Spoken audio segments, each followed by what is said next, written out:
Good morning, everyone. I should probably unmute myself if I'm speaking first. And welcome to the event today. We're going to give everyone a few minutes to join. And Brittany, I'm not seeing the presentation yet.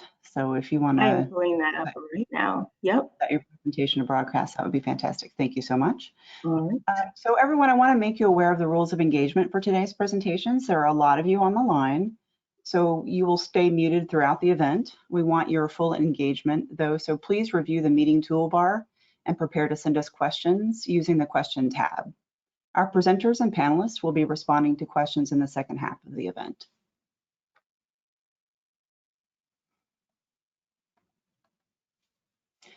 And we'll get started in just a moment. And remember that while you will stay muted during the event, we encourage you to send us questions using the question tab in the meeting toolbox.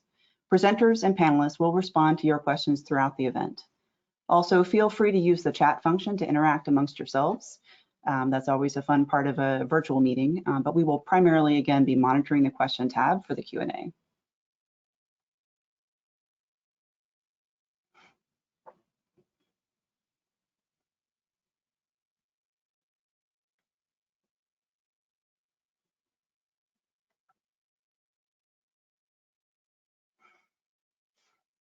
All right, I am Kelly Gilbert, Director of Metropolitan Energy Center, and we're very happy to have you this morning during Energy Awareness Month for our Best Buildings Yet Forum on energy efficiency. We'll discuss energy efficiency, building codes, and related issues of energy equity and energy justice. As nationwide awareness grows over the connection between indoor air quality and extreme weather, the Kansas City region is feeling the heat because of its aging building stock. Luckily, we have a roadmap in hand for new buildings and those undergoing major renovations. The 2021 International Energy Conservation Code.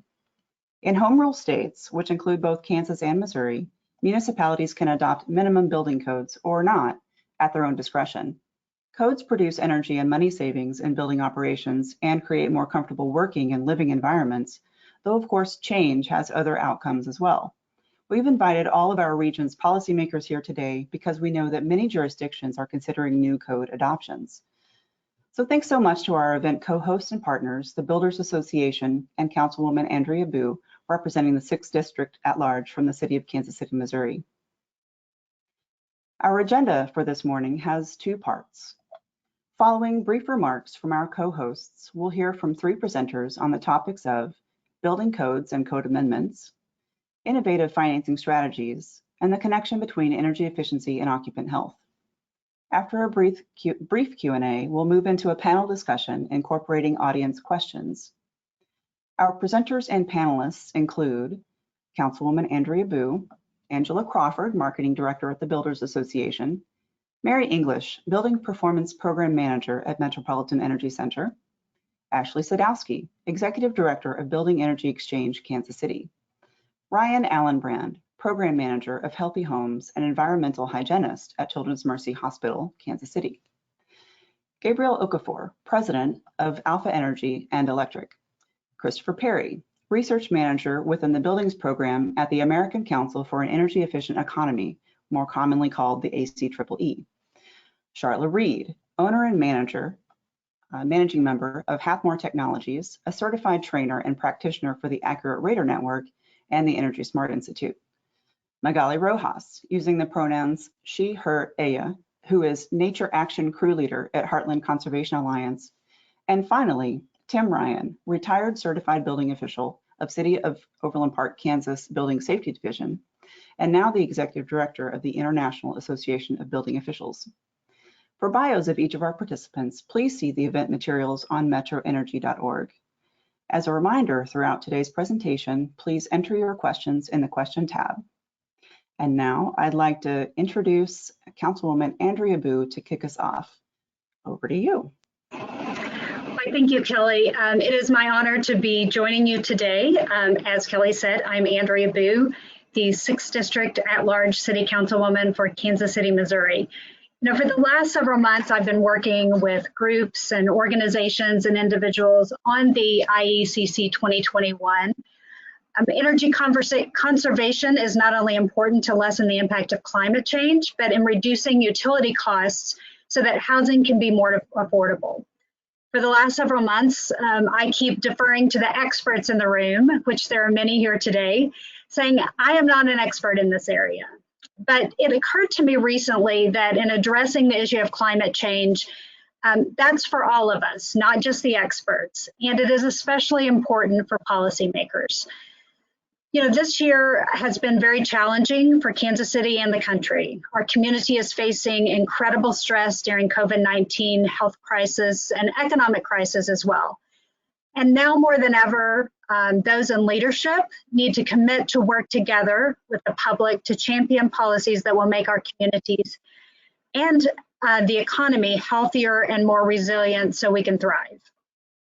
As you may know, Kansas City is currently in the process of updating its climate protection and resiliency plan. We're currently in the planning and outreach process, and we need to develop infrastructure and prepare our workers for a 21st century energy economy that will be driven in no small part by a collective effort to become a more sustainable society and address the climate crisis. Our communities deserve an energy plan that will help deliver these benefits, and we all deserve a future free of fossil fuel pollution that harms our health and contributes to our growing climate crisis.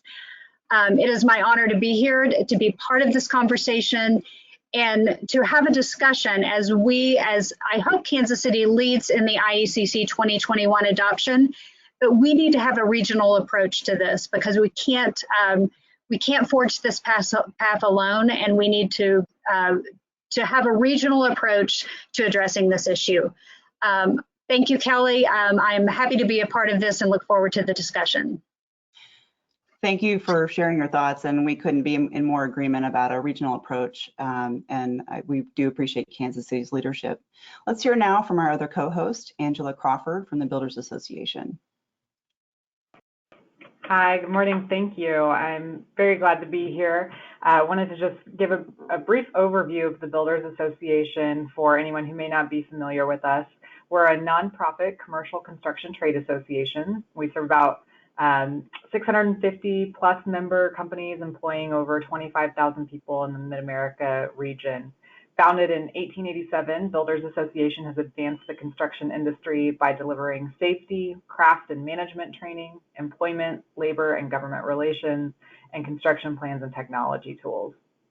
We have I've been sitting still for too long.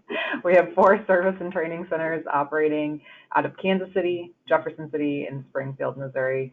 And we serve both union and non-union member companies to aid in collaboration by connecting passionate people and businesses with a vision of improving lives through construction. We also have a sister organization, the Kansas City chapter of the Associated General Contractors of America, which currently represents more than 100 firms in the Heartland region and is part of AGC of America, which is the largest and oldest national construction trade association in the United States. So that's a little bit about our organization. For me personally, I'm very glad to be here. I sit on the Kansas City's Climate Protection Steering Committee and am very actively involved in putting this plan together as part of that group. And so I'm really interested to hear, have my 2 worlds collide between both the Builders Association work that I do and the work that I'm doing with that Climate Protection Steering Committee. So thank you so much for allowing us to be co-hosts today. We're really excited to have you. I appreciate your partnership in promoting this event and asking your members to come. They're a very important part of the whole process we're talking about today. So let's move on to our series of presenters. We'll hear from all 3 of them first, and then we'll take a few questions before we break for the panel. And the first of our presenters is Mary English, Building Programs Manager here at Metropolitan Energy Center. And Mary, you're up. Okay, thank you, Kelly, and thank you all, our attendees, for being here. I'm really pleased to be the first presenter. So without further ado, get started. MEC is coming up on 40 years since our incorporation.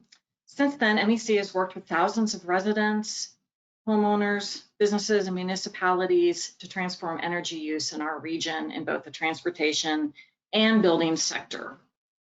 On the building performance side, We are expanding this year to be a central resource for both our commercial and residential sectors in order to upgrade our buildings to being more efficient and, as a result, healthier for more occupants in the region. Additionally, we're also contracted with the City of Kansas City, Missouri to help private commercial building owners comply with the city's benchmarking ordinance.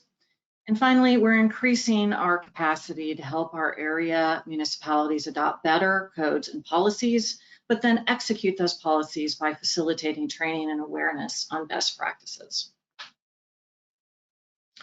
By the end of this brief presentation, I hope everyone here has a better understanding of what is proposed in the IECC 2021 codes, understand what needs to be done regarding our existing building stock, and then finally leave here knowing why this work is so important.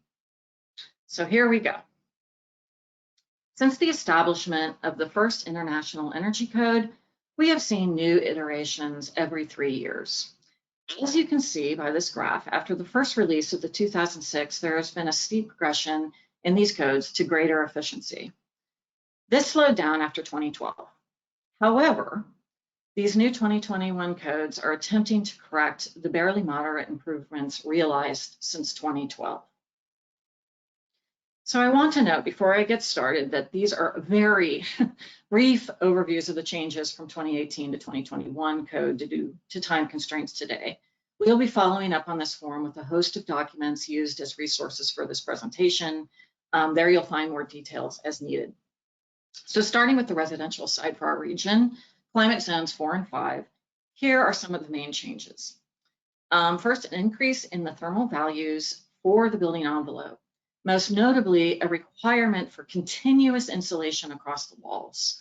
But this gives builders flexibility on these values depending on the thickness of the framing components.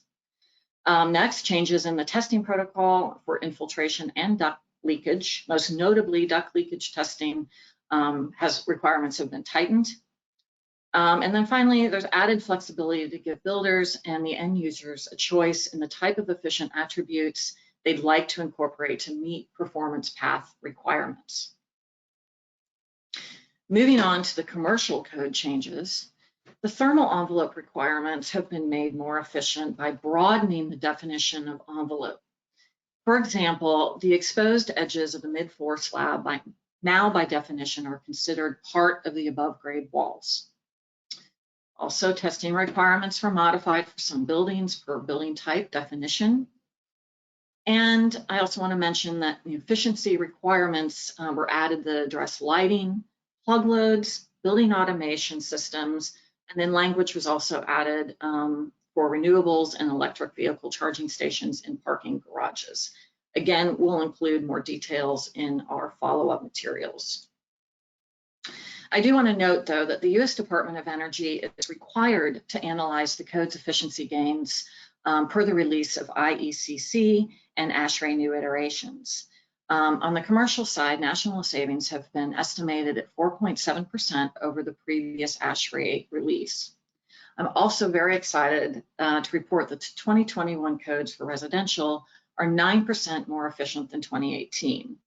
These assessments are done using consistent parameters by the DOE within the same modeling software platforms.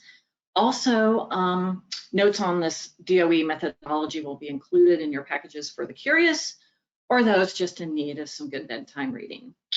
A little humor there for our mid-morning. So it's time to move on to the topic of existing buildings, especially considering that this appeared to be one of our more popular subjects picked within our pre-forum survey. As many of us already know, the area's building stock in Kansas City is aging and outdated. And specifically, the region is 20 percentage points higher as a part of our greenhouse gas inventory when compared to the national average. So in other words, on average, the US buildings make up 40% of our greenhouse gas budget, but the Kansas City region, it's just under 60%. Couple this with the problem that half of our region's residents are renters. This means that half of the metro's area citizens may feel, or exactly are, powerless to change their current residences. They would have to move perhaps, and who knows if moving would improve their shelter or not. So we can't turn away from existing buildings as they are where we can make the make the strongest and most significant impact on the majority of our region's lives. Note too that there are many hidden gains to be had by upgrading our building stock, not just on energy bills, but maintenance, and I'm about ready to go into some of these benefits. So why do our region need to prioritize buildings' energy attributes then? Let's go over some highlights to begin. First, insulation is there to mitigate heat transfer through the building envelope as specified just looking at the laws of thermodynamics. The more extreme temperatures a region endures, the more insulation recommended to slow the movement of heat. Next, as HVAC systems come out with better iterations of equipment we use to heat, cool, light, and operate our buildings, we can replace these old and outdated systems and realize a higher return on investment that's faster than in years past. Third, as buildings are there to shelter and protect us from the environment's natural and man-made, we need to pay closer attention to indoor air quality now more than ever. And next, as new building codes and existing building code best practices are there to take advantage of new technology like improved operating systems as hardware improves, we should take advantage. And finally, if we want our city and our country for that matter to remain competitive into the modern era, it's important to upgrade our aging infrastructure as a matter of course, and that includes buildings.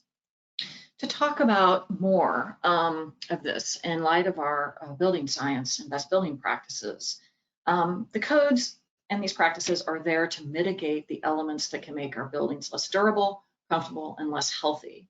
For example, thermal bridging, where building components without insulation can lead to quick heat transfer, which leads to condensation that can remain unseen for years, which can lead to problems like mold and structural failures, both in the short and long term. High performance buildings are better equipped to stand against more extreme weather events, and in cases where renewables exist, are there also as a first line of defense when power grids fail. Finally, indoor air quality is being impacted by leaks into the building of poor outdoor air quality. Infiltration testing to ensure a tight envelope and then added mechanical ventilation not only provides tempered, fresh air for occupants in well-used buildings, it also mitigates bad air days like ozone, and in the case of summers past, residual wildfire smoke that's made it into our area by filtering this air before it gets into the conditioned and occupied spaces. Without a tight envelope and properly filtered ventilation, people in some circumstances will not be able to escape poor air quality permeating our region. So to look at these examples in a positive way, or an opportunity, let's say, these benefits of tackling our region's inefficient attributes in our buildings are numerous. Most obviously, upgrades save money, both on bills and on maintenance, but they lead to better health and wellness of our community. I'd like to propose too that we think about how a unified transition to higher performance buildings will raise the profile of the Kansas City metropolitan area. Imagine if Kansas City was the first major city to adopt the 2021 codes across the board without amendment. We'd be recognized as a forward-thinking city. All of this has an enormous benefit on an economy, as well as good paying career level jobs are created in the process. This leads to an increase in equity across the board.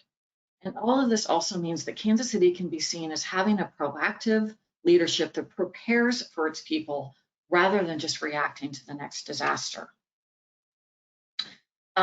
This just really briefly, I'm going to kind of just touch on this. This will be in your information packets. This is in black and white, the study as produced by the Department of Energy on the increased savings and greenhouse gas savings every 5 years.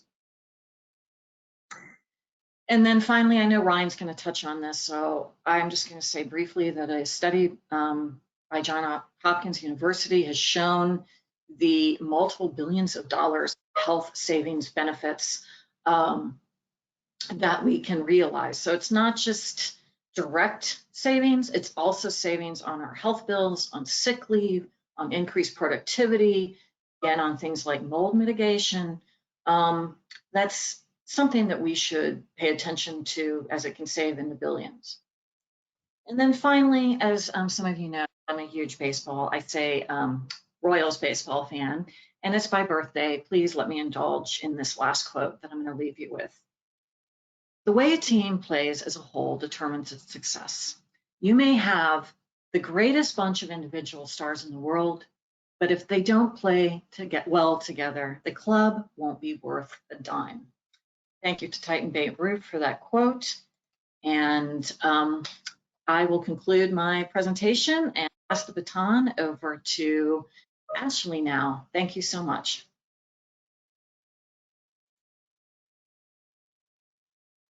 All right, thank you. My name is Ashley Sadowski. I am with Kansas City's Building Energy Exchange. We are focused on creating technical and financial support systems for transforming the building energy in the Kansas City region.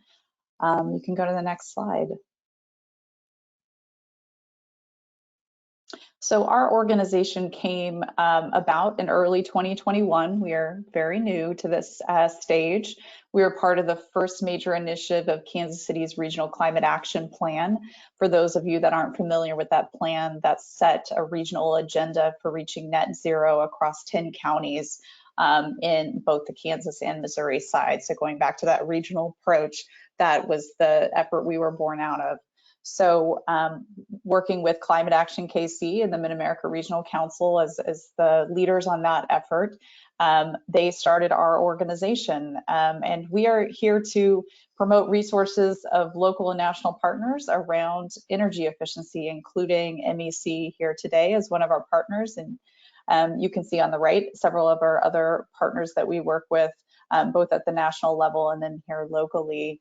But our goal is really to see how we can best support the real estate industry as we build these robust energy policies. So we meet the industry where it's at and try to get it to where it needs to go to meet these objectives. And most of my career I've spent on the private sector as an architect, and really understand the challenges of all of the detailing that engineering and energy code is requiring. So I don't take this challenge lightly, but it's an imperative that we must rise to, and particularly can allow our region to really flourish in a new net zero economy. So part of the way we address this large challenge is in a very targeted way. We identify gaps in technical and financial execution, and we create key initiatives to fill those gaps. A couple of the two of the initiatives that we're launching here in the short term, I'll speak to one today in more detail, is an investment fund. And then the second is a workforce development program we are working with the Kauffman Foundation on. Next slide. So as I said, we're a new organization. We're still getting our tools and resources up and running, but I did want to take this opportunity to point to a tool that is very much up and running and has been growing substantially to support this effort.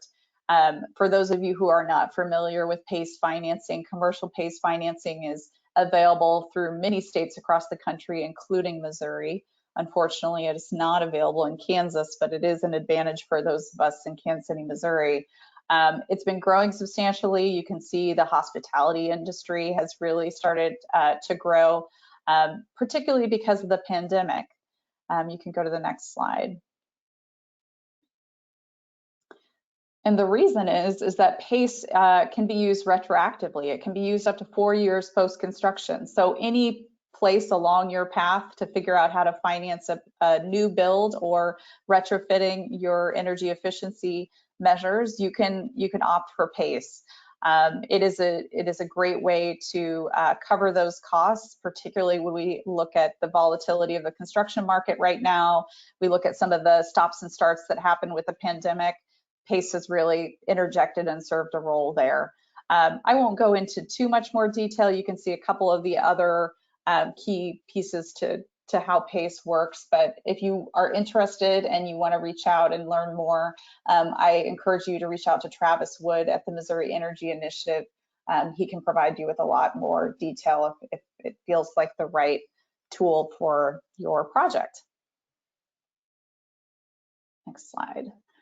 So what we are working on right now is, we understood from the dozens of folks that we've met with over the past few months from all facets of the real estate industry that there's a need to fill more gaps than PACE currently does in terms of adding more financial tools to the toolbox. So we plan to address that head on. We're working with NRDC and LISC of Greater Kansas City, which is a community development financial institution. They deploy capital all over the country and have a great reputation of doing so, to create a regional fund. And this would pool public, private, and philanthropic capital, both on the Kansas and Missouri side. We're working with municipalities to allot certain amounts of their budget towards this fund to create competitive lending products to facilitate energy efficiency design and retrofits.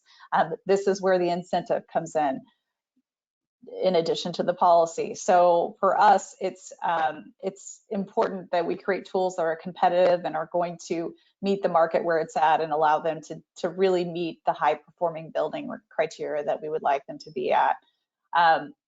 Being LISC as our first initial fund administrator, the funds will initially prioritize low to moderate income communities and affordable housing.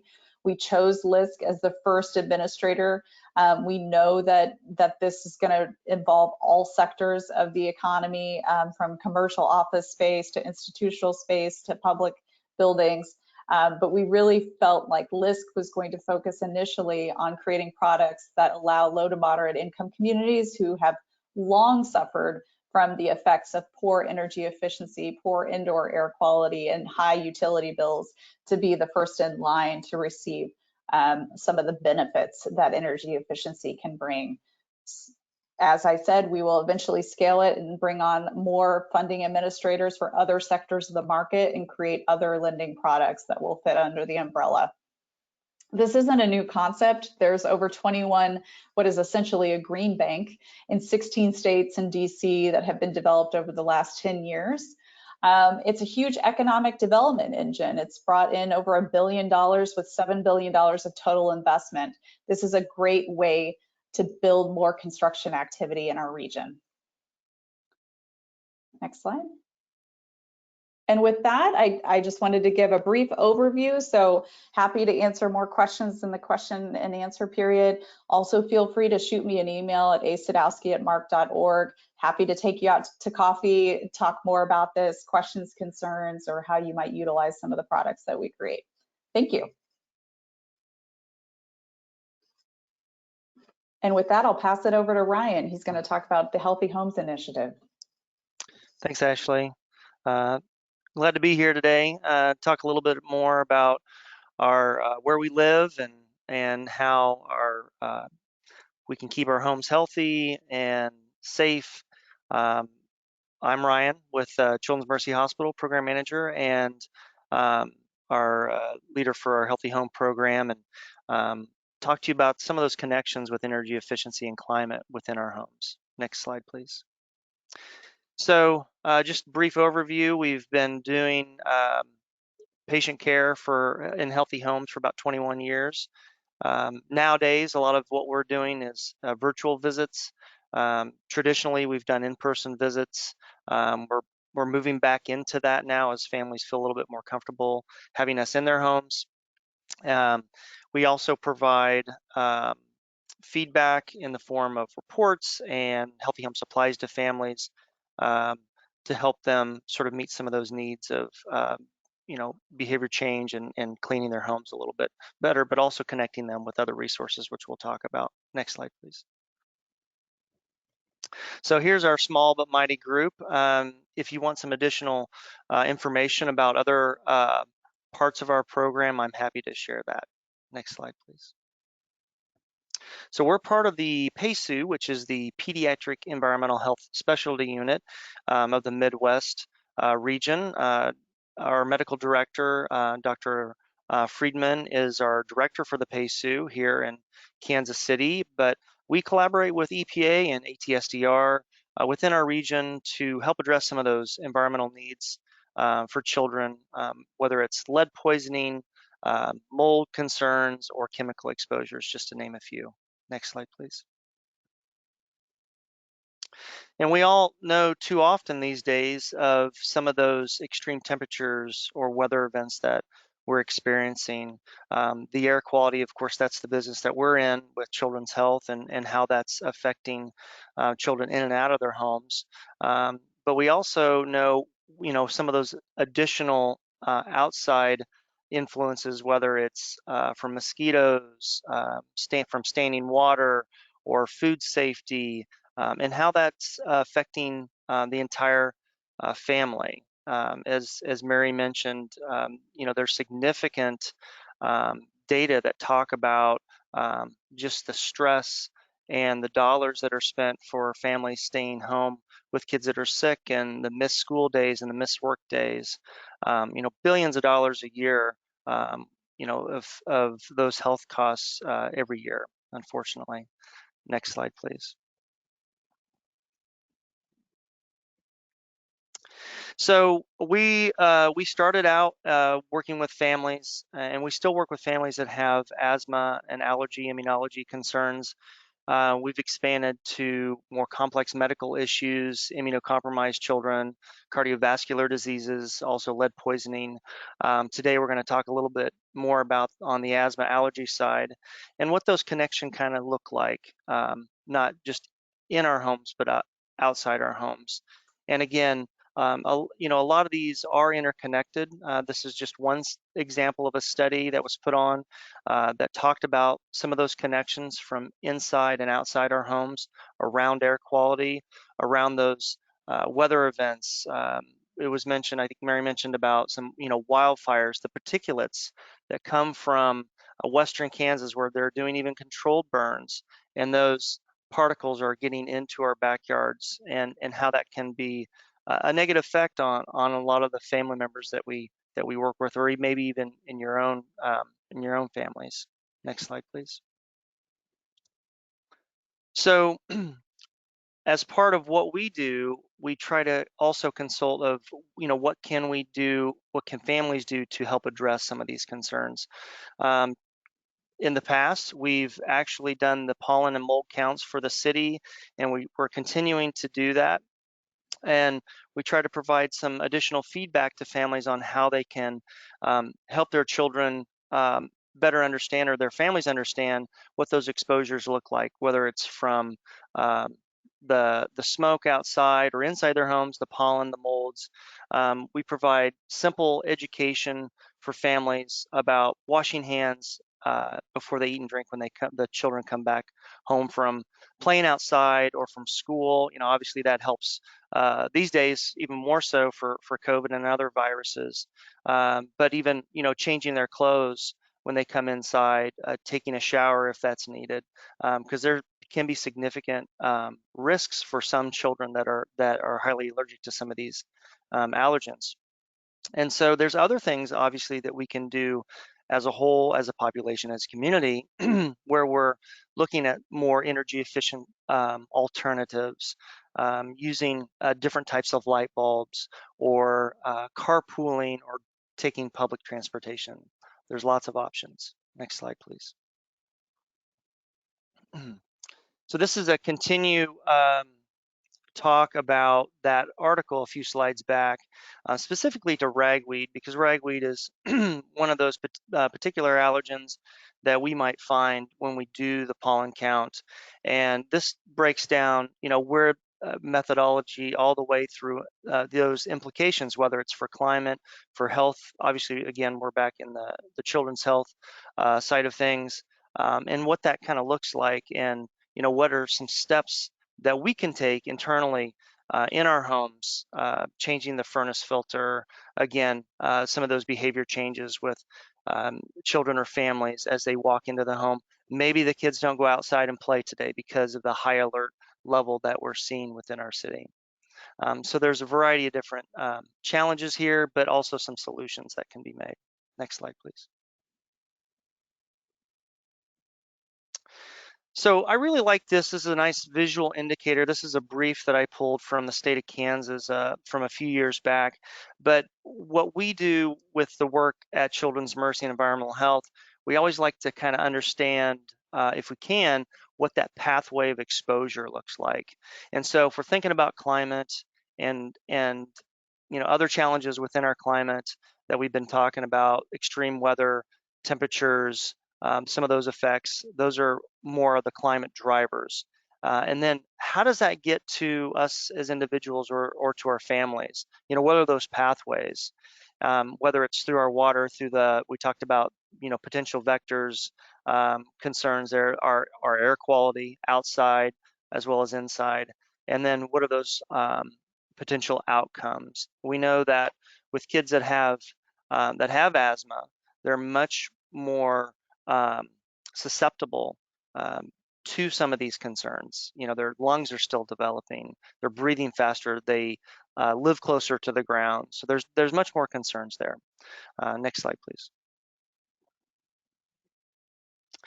Just a few things here for Kansas City metro area. This was put out a year or so ago from the Office of Environmental Quality. Just some of the things that our city's trying to do to sort of make that pledge to and strategies to help address some of the climate challenges surrounding our city. And it shows, and I'm not going to read the whole thing obviously here, but just a nice example of what we're doing locally and kind of what that outlook looks like and some of our priorities within the next year. Next slide, please.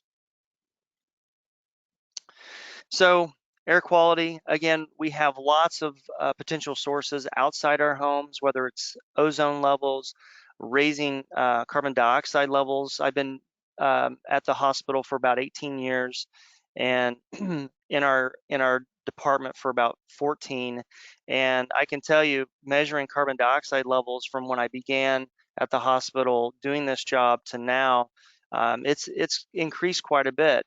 So we definitely see some of those changes with what we're doing. And with ozone, it's a very sticky chemical that can attach to other chemicals within our environment, within our home environment, that can create these whole new, like a chemical soup, and some of these chemicals that maybe not have been studied in the past. And so kind of understanding, what's going on outside can impact health on the inside. Again, changing the furnace filter in our home is one of the best things that we can do for our homes. I always like to say it's the lungs of our house. And how do we want to treat the lungs of our house? How do we want to treat, of course, our lungs that we have on our bodies, we want to treat those well. We also want to treat our house well and as a system. Next slide, please. So I always like to point to data on on many different levels, but especially local, to help drive some of those conversations or policy changes, to look to see what the environmental hazards are. So this is just one example from the CDC on some tracking of data, environmental data, and what that looks like either at the state level or local. Next slide, please. And so just to kind of continue the conversation here about, trying to look at alternatives, being creative about, what we're using now and what we're using in the future, and making that fit for what we're trying to do. And there's been numerous studies with the connection between some of these concerns that we're talking about, outside concerns for particulate matter and how that's affecting respiratory disease, cardiovascular disease. So there can be some headway made, continued headway made for a lot of these. Next slide, please. So bottom line, collaborations, partnering with local groups, with MEC or others within our city to help address some of these concerns. And it's a lot of families, there's some division there with climate change and trying to understand, I'm not really seeing it. Again, I like to point to data and let's sort of that drive some of help with some of those decision making. But again, we want to work together because when we know better, we do better. And so as we work together, we can help create some of these new policies or changes within our communities. Next slide, please.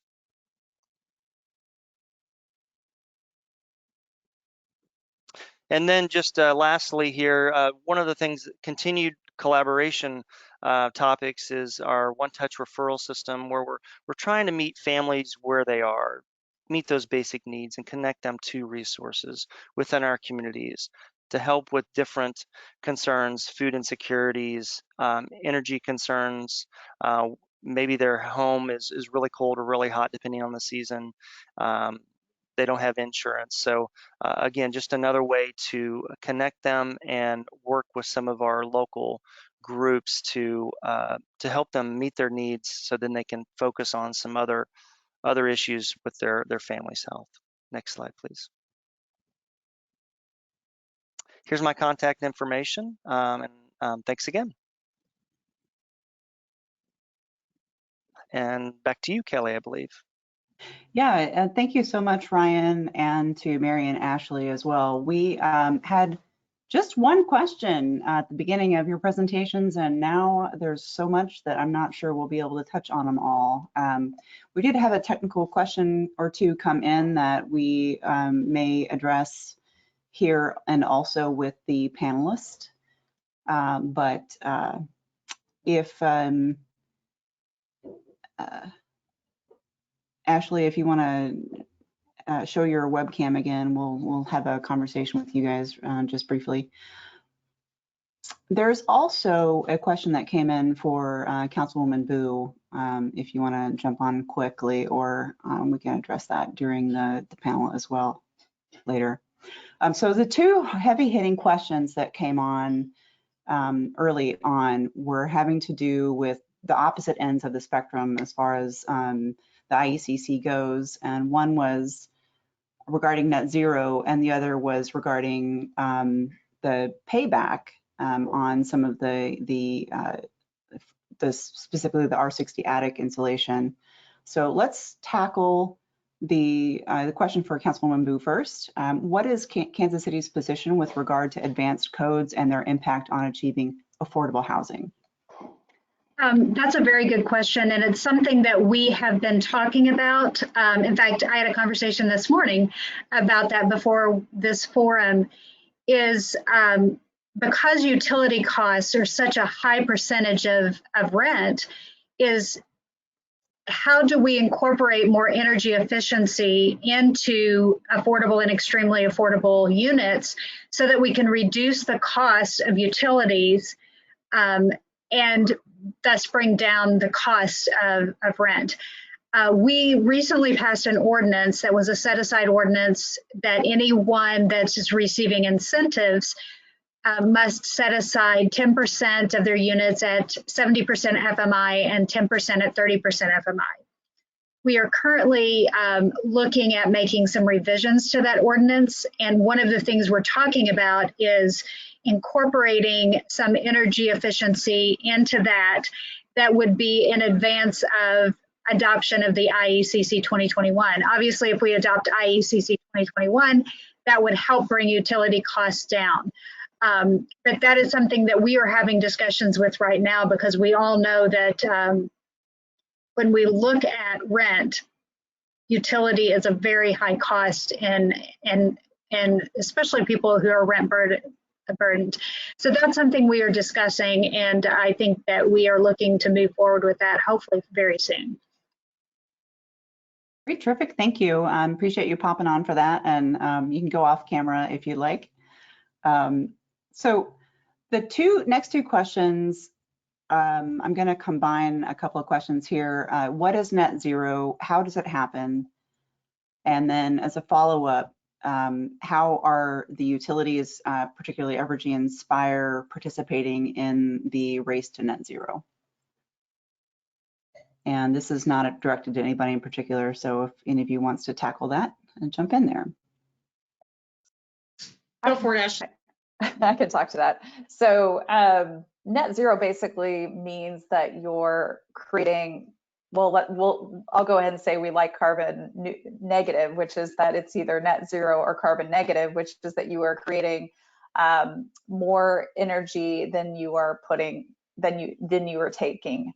And that happens in a number of ways. And I think a lot of people think of that as, solar panels and on-site renewables and things like that. That is one aspect of it. But the other thing that I think the purpose of this panel and a lot of our discussions recently is, let's not consume that energy in the first place. That's the easiest way to do it. And to all of Brian's points, there are so many values to keeping contaminants and other things from infiltrating your building anyway.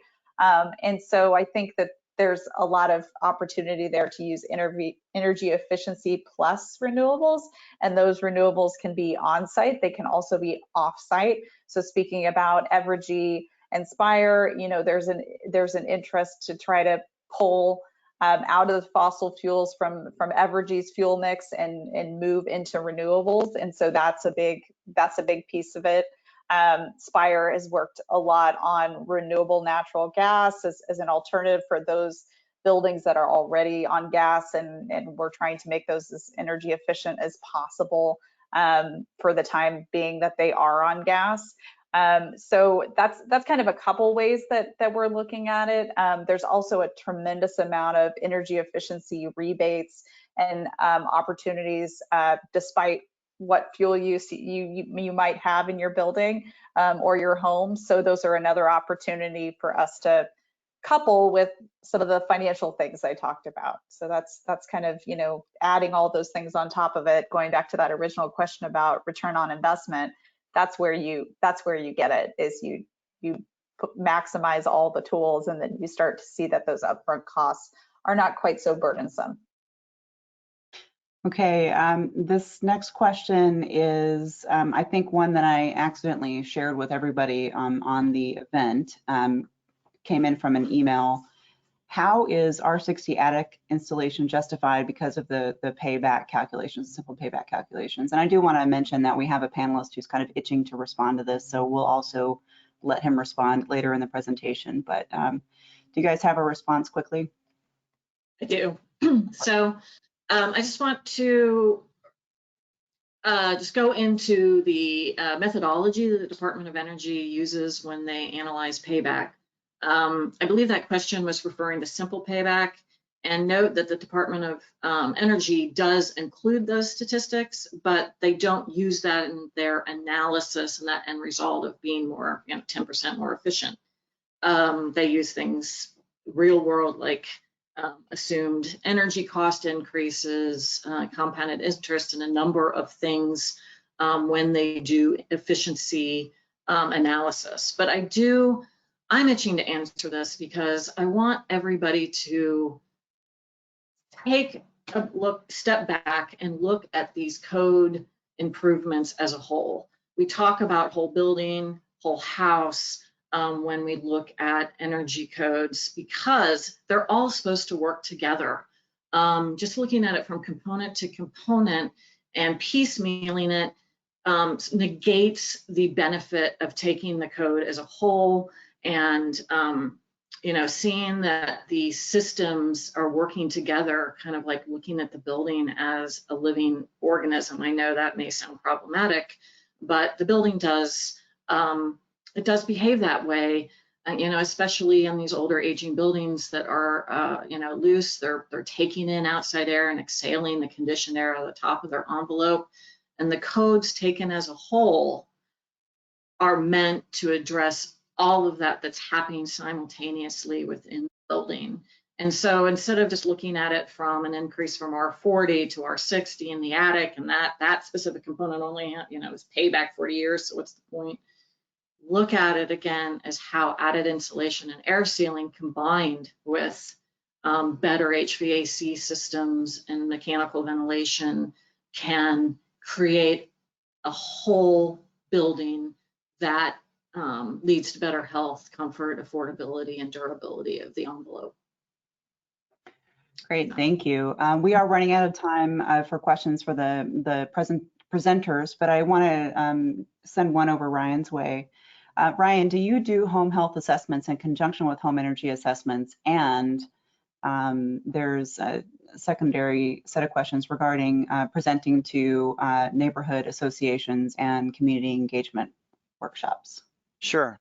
So for the first one, we would love to. We just, right now, we don't have enough staff to do that. We actually have a blower door that we got I'll say a long time ago, maybe 8 years ago, and we've played around with it. But there's definitely a connection between energy efficiency and healthy homes. We actually have presented on that a number of times, and actually did a healthy home class for a number of years on that. So we, again, maybe in the future, we would love to do that, or connect with MEC or other maybe energy auditors to see what that looks like, and see what outcomes look like too, because we always like to measure that. And then on the second one, always happy to present to local groups, organizations on healthy homes. It could be a particular topic, mold or pests. So we're happy to talk more about that though.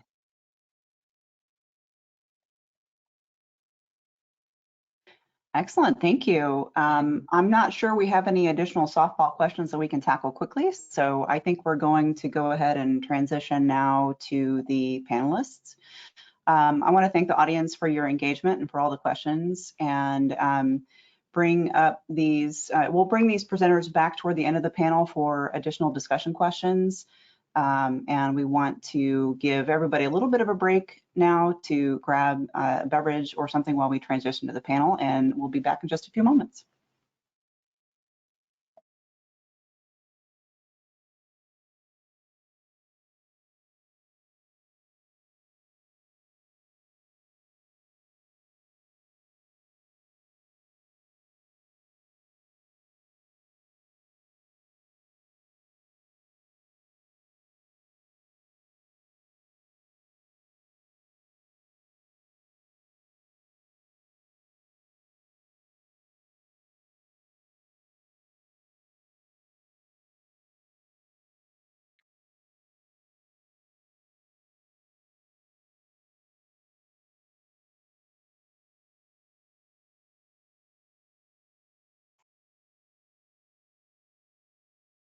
Okay, if the panelists would all share your webcams, we can get started with the facilitated Q&A portion.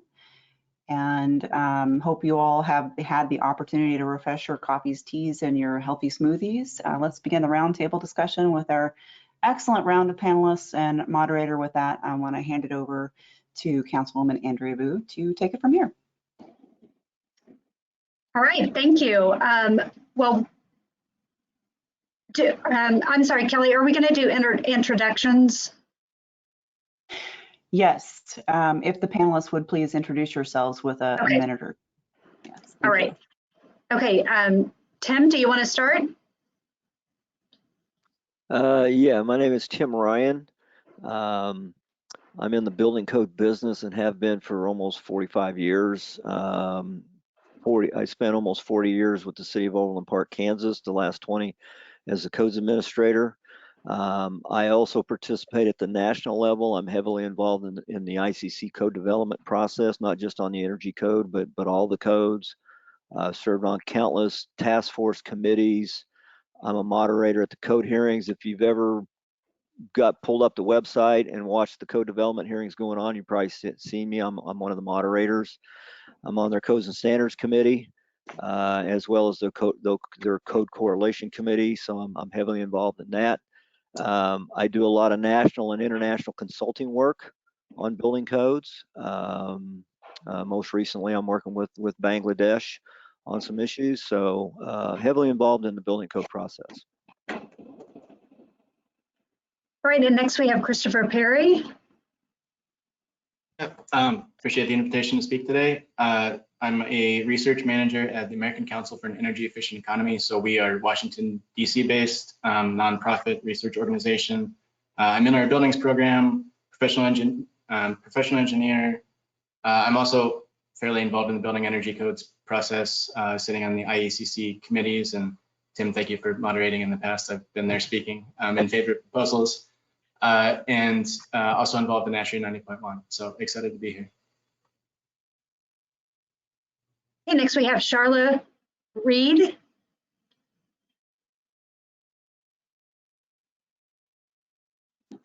Thank you for having me.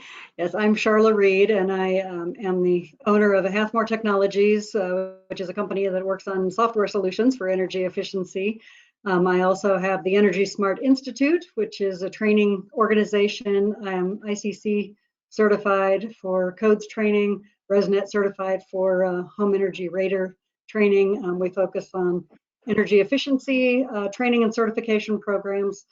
And I'm also a residential quality assurance provider for the Residential Energy Services Network, ResNet, where I oversee quality assurance and of the folks that are the boots on the ground out in the field, making sure that residences meet the energy codes and are energy efficient, working for Energy Star and Lead for Homes and programs like that. Right, and next, Magali Rojas. Hi, everyone. Also very happy to be here today. Thank you for inviting me.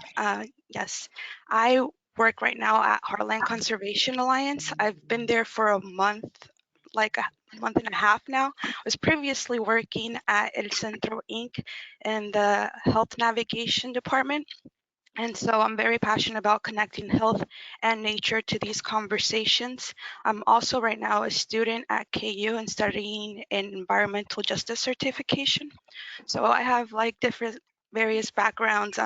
I studied at Donnelly College as well. So I'm very passionate about bringing Kansas City, Kansas and Kansas City, Missouri, both into these conversations and reminding that, you know, these conversations couldn't be held without the indigenous people and native tribes that started it all. Thank you. And our final panelist is Gabriel Okafor. Hello, good morning. Can you hear me? Yes. Good. My name is Gabriel Okafor. I am the president of Alpha Energy and Electric in Kansas City, Missouri. We are electrical and energy installers.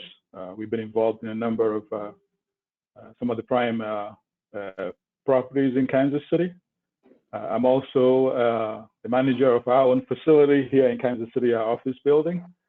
And I also own and live in one of those 100-year-old houses in the urban core. I'm happy to be here. All right, thank you all for joining us today on this panel discussion. First, Christopher, I want to kick it over to you. I think there was a question that we just ended with that that you may have some additional information on and want to answer. And so I want to give you an opportunity to provide some additional information on that. And that has to do with the not only the R60 attic insulation and the simple payback, but also with respect to the IECC 2021 payback. Yeah, thank you. A super quick response because I think Mary addressed it really nicely, and I agree with her wholeheartedly that we need to look at proposals holistically and not just piecemeal ones that we think have, you know, are not economically favorable. I don't think that does us a lot of good. And yeah, I was kind of blowing up our group chat on this one, so sorry about that. But I did take a look. So DOE puts out cost effectiveness and energy savings for each state. Really helpful resource if you haven't seen it before on their Building Energy Codes website. And I looked for Missouri. The state average simple payback is 8.3 years. So I'm not sure where the numbers came from that were cited, but I didn't want that information to be out there as like a fact. Because I trust DOE's numbers on this. Thank you, Christopher. Charlotte, did you have some additional information to add? Yes, I just wanted to point out that you have to look at not just one item in particular, but there are a lot of trade-offs that can happen as well. If you insulate better, you can buy an HVAC system that's a lower tonnage, and so you save some money there. And so there's efficiency impacts that cause trade-offs in financial and payback impacts as well. And we did a study for the unified government about this, and we were able to trade off a lot of things to improve the efficiency of housing stock without any additional cost. Councilwoman Bough, I'd like to also add, pretty much agree with Christopher and Charla on this issue. You can't just totally focus on the financial returns of implementing some of the requirements on the code. there are a host of quality of life issues that are involved in this calculation as well. For example, we are getting ready to add 4,500 square feet to our office building. And for a small business, that is a really tough proposition financially. But again, there are quality of life issues, there are productivity issues that need to be taken into consideration when you're making these determinations. Thank you, Gabriel. Do any of our other panelists want to comment?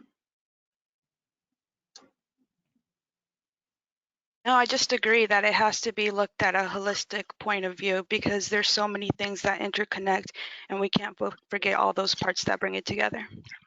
All right, thank you. So Tim, I'm going to ask you the next question. Mary discussed the Kansas City regions, or Kansas City specifically, aging building stock and aging infrastructure, and that it's 20% higher in greenhouse gases. Does Kansas City lag behind national best practices on energy code? And if so, what can we do to close this gap? I don't know that I can answer that question if we're lagging behind.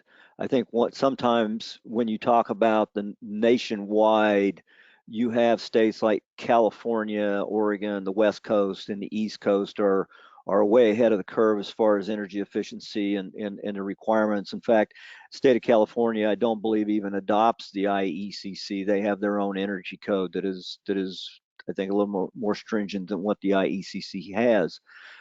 So it's hard to gauge that. I do believe that the Midwest has been somewhat slow to recognize the importance of the energy code, if you will. And a lot of that has to do with the cost involved in it. Now, we just talk about cost and the holistic approach. And I'm just going to talk from a perspective of what I hear at the code hearings. And one of your biggest opponents is the National Association of Home Builders. And when you talk about putting R60 insulation in the ceiling, or maybe even more importantly, the example that always comes up is the cavity wall insulation. Every code cycle for the last 3 or 4, they have increased the amount of insulation in the wall. Now that gets back to the concept, are the codes a minimum requirement or an optimum requirement or a maximum requirement? The energy code is the only code published by ICC that does not use the word minimum in the scoping language of the code. And so that's where you get in these conversations about should it be minimum or not. So let's talk about cavity wall insulation. Most of the jurisdictions in the Kansas City area still recognize an R13 cavity wall insulation. The code, I believe back in the 2018 code recognized R20. Now the R21 for our area, for our climate zone, is going to be an R30 in those walls. So you've gone from not just the cost of the insulation, but you've gone from 2x4 construction to 2x6 construction, and now we're going to go to 2x8 construction. The home builders are going to tell you that is a substantial increase in the cost of building a new home. Now, I don't have those figures, NHB has all those, but that's where you're going to get the biggest arguments on the energy code as far as how is this going to impact our homes? I know for a fact, I did a little bit of work, the cost of a home in California versus the cost of a home in the Midwest is substantially higher, like 3 to 4 times higher. And not that energy is driving all of that, but it does drive a large portion. So those are the arguments that you're going to get when you adopt these energy codes at the political level. As a building official, I've never adopted a code in my life. It's the politicians that you have to convince that this is the way to go. I think the other thing that you run into, and last time I checked, almost every jurisdiction enforces codes the same way from a multidisciplined approach. Okay, and the example I'll give is you send a building inspector out to look at a house under construction, and they're going to look at the structure. That one individual is going to look at the electrical, the mechanical, the plumbing, the structural, the fire resistance, everything. And so now we've got the energy codes, and that gets into how much can one person retain and enforce without having a separate department in order to do that. So I think this is a very complicated question, and there's so much that goes into it from a political purpose, but it's the politicians that have to make that decision.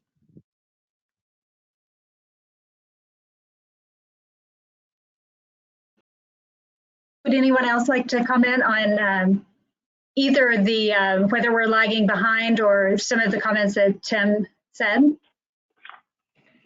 Yes, I do a lot of work with codes in a lot of different states, and we're not lagging and we're not leading. We are, Kansas City area is somewhere in the middle. I work in Louisiana, they're struggling to get to 2009 IECC.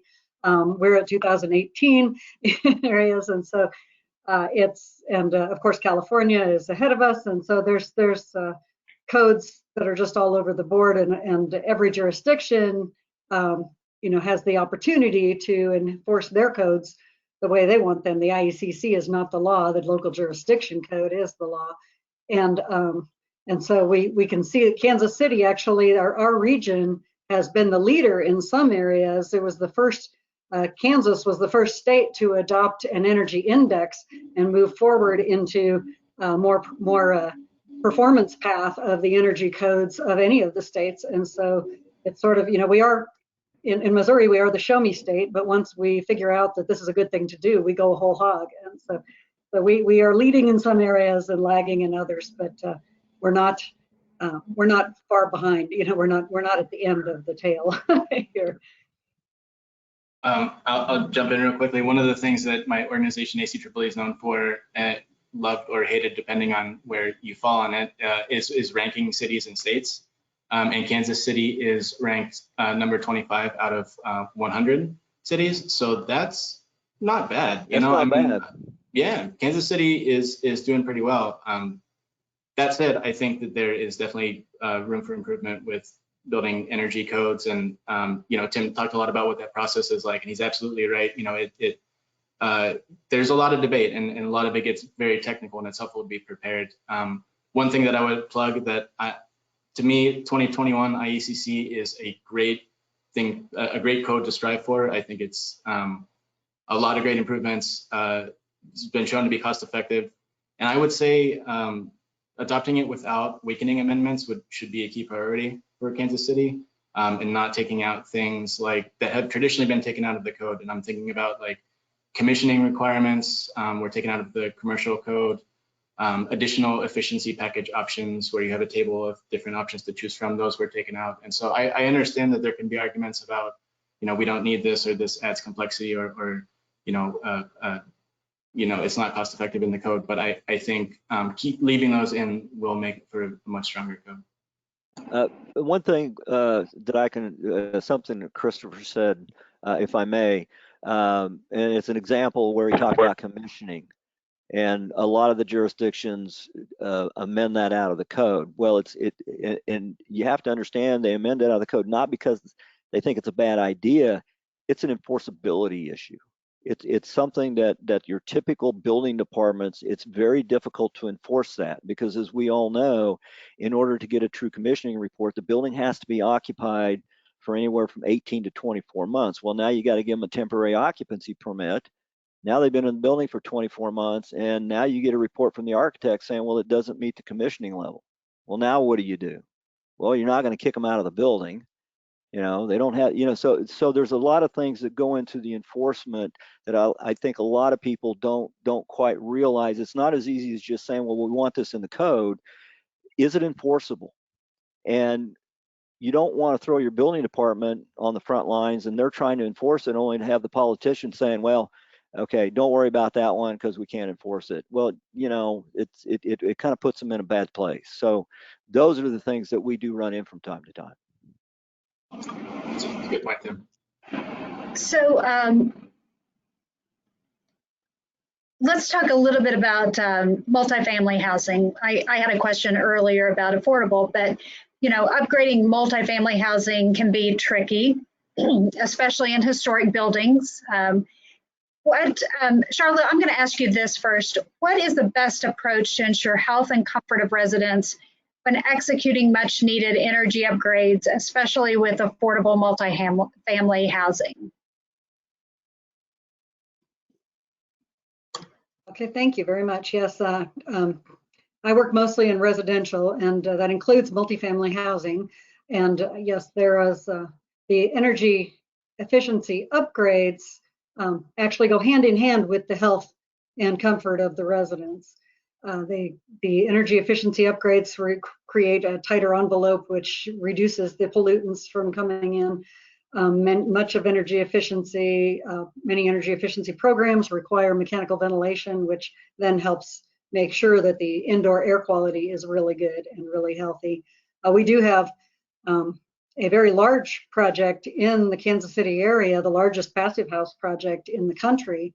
It's second in Delaware going in, which is a mix of market and affordable housing in a walkable community with lots of access to public transportation. There's plans to build more that are like that. You talk about historic housing, and I work with an organization called Historic Green that we've been going from Kansas City down to the lower Ninth Ward in Louisiana since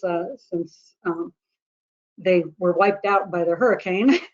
And the focus there, of course, is on maintaining the historic housing while rebuilding those homes and making sure that they're energy efficient and healthy and affordable at the same time.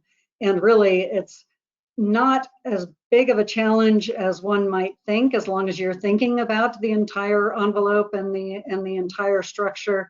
You can fix historic windows with new glazing and glass, and they become almost as energy efficient as new windows. It's the air sealing around the window that's really more of the issue than the window itself. And so there are things that you can do focusing on the envelope with historic buildings to maintain that historic, the historic nature of those buildings, as well as making them energy efficient. So the best approach to ensuring the health and comfort of the residents and getting the energy upgrades is to put in the energy upgrades and make sure that you're handling the indoor air quality as well with some mechanical ventilation. Would anyone else like to jump in? Yeah, if I may, on existing buildings, and ICC has an existing buildings code. And I think that the issue is that a lot of the jurisdictions either don't adopt it or they do adopt it and they don't understand it on how it's to be applied. And I know this because I work for ICC independently and I teach that code all over the country. And that code has three options. And the first option is that the work that you're doing is only the work that has to comply with the code at the time you're doing it. But there's a second option called the work area method.